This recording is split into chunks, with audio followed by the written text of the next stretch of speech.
ಮತ್ತೆ ಒಳ್ಳೆ ಸ್ಕ್ರಿಪ್ಟ್ ಬಂದ್ರೆ ಖಂಡಿತ ಮಾಡ್ತೀನಿ, ಏನಕ್ಕೆ ಮಾಡಲ್ಲ ಅಲ್ವಾ? ಎಲ್ಲ ಫೀಮೇಲ್ ಓರಿಯೆಂಟೆಡ್ ಇದು ಒಂಥರ ಡ್ರೀಮ್ ರೋಲ್ ಯಾವುದೇ ಹೀರೋಯಿನ್ಗೂ. ಸಿನಿಮಾದಲ್ಲೂ ಈ ಸೂಪರ್ ಸ್ಟಾರ್ ಆಗೋದು ತುಂಬಾ. ನಿಮ್ದು ಡ್ರೀಮ್ ರೋಲ್ ಏನು ಮಲೈಕ? ಅಂದ್ರೆ ನಾನು ಈ ಥರದ ಪಾತ್ರ ಮಾಡಬೇಕು ಅಂತ.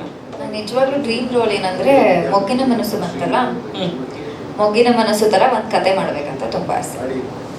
ಅದೊಂಥರ ನನಗೂ ಒಬ್ಬ ಗೆಳೆಯ ಬೇಕು. ಬರೀ ಅದನ್ನೇ ಏನಕ್ಕೆ ಫೋಕಸ್ ಮಾಡ್ತೀರಾ? ಕಾಲೇಜ್ ಲೈಫು ಆ ತರ ಒಂದ್ ಕತೆ. ಸೊ ಬೇಸಿಕ್ಲಿ ಒಂದು ಕಾಲೇಜ್ ಲವ್ ಸ್ಟೋರಿ ಮಾಡೋದು ನಿಮ್ದೊಂದು ಸದ್ಯದ ಡ್ರೀಮ್ ಮಂತ್ರ. ಸದ್ಯಕ್ಕೆ ನಂಗೆ ಸಿನಿಮಾ ಗೆಲ್ಬೇಕು ಅನ್ನೋದು. ನನಗೆ ಡ್ರೀಮ್ ರೋಲ್ ಅಂತ ಇಲ್ಲ, ಒಂದಿಷ್ಟು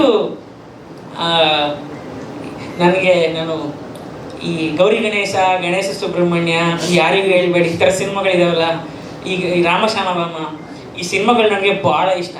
ಅಂದರೆ ನಾನು ಇವತ್ತಿಗೂ ನಾವು ಕೂತ್ಕೊಂಡು ಇಲ್ಲೇನೋ ತಿಂತ ಅಲ್ವಾ, ಟೀ ಕುಡಿತಾ ಅದನ್ನೆಲ್ಲ ಯಾವುದೋ ಯೂಟ್ಯೂಬಲ್ಲಿ ಸೀನ್ ಹಾಕೊಂಡು ನೋಡ್ತಾ ಇರ್ತೀವಲ್ಲ. ಸೊ ಈ ಸಿನಿಮಾಗೆ ಎಕ್ಸ್ಪೈರಿ ಡೇಟ್ ಅನ್ನೋದೇ ಇಲ್ಲ. ಸೊ ನನಗೆ ಈ ಥರ ಸಿನಿಮಾಗಳು ಮಾಡಬೇಕು ಅನ್ನೋದು ಆಸೆ. ನನಗೆ ಆ ಥರದ್ದು ಸ್ಕ್ರಿಪ್ಟ್ಗಳು ಸಿಕ್ಕಿದ್ರೆ ನಾನು ಆಲ್ವೇಸ್ ಓಪನ್. ನನಗೆ ಹೀರೋಯಿಸಮ್ ಅಂತ ಇರ್ತಿರಲ್ಲ, ಏನಿಲ್ಲ. ಐ ಮೀನ್ ಈ ಥರ ಜನರನ್ನ ನಗಿಸ್ಬೇಕು ಆದಷ್ಟು, ಈ ಥರ ಸಿನಿಮಾಗಳು ಇಷ್ಟ. ಸೊ ನಾನು ಆ ಥರ ಸಿನಿಮಾಗಳನ್ನ ಎದುರು ನೋಡ್ತಾ ಇದ್ದೀನಿ. SS TV ಸಿನಿಮಾ ಜಗತ್ತಿನ ಕ್ಷಣ ಕ್ಷಣದ ಸುದ್ದಿಯೊಂದಿಗೆ.